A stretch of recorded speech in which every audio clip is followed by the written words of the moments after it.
Surgeons in India are in the early stages of a 40-hour operation to separate a 2-year-old girl from the remains of her partially formed Siamese twin.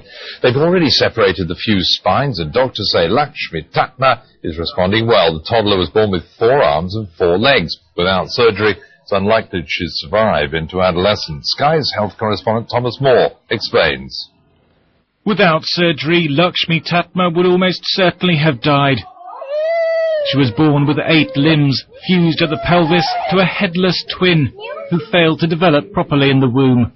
Doctors in Bangalore say the 2-year-old was no longer able to nourish 2 growing bodies, and they had to separate her from the parasitic twin.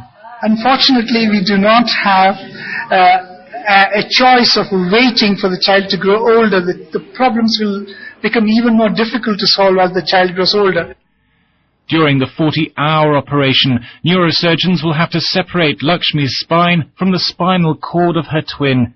Cutting the wrong nerves could leave her paralyzed. Other specialists will move her genital system and bladder from the left side of her body to their normal position. They'll also transplant a healthy kidney from the parasitic twin to replace one of Lakshmi's, which has failed. Orthopedic surgeons will then close the pelvic bones to realign her legs. Plastic surgeons hope to give Lakshmi as normal an appearance as possible.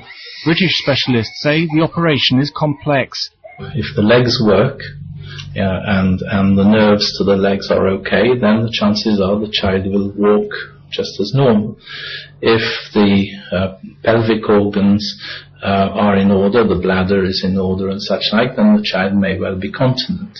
So the future for this child is likely to be pretty reasonable. Lakshmi was named after the 4-armed Hindu goddess of wealth. Doctors found her in a village in northern India, suffering from an infected sore and a fever. The operation is being paid for by a hospital foundation. Everybody considers her a goddess at our village. All this expenditure has happened to make her normal. A team of 36 doctors will work in shifts to separate the twins. There's a 25% chance that Lakshmi will die, but surgeons say the early stages of the operation have gone very well. Thomas Moore, Sky News.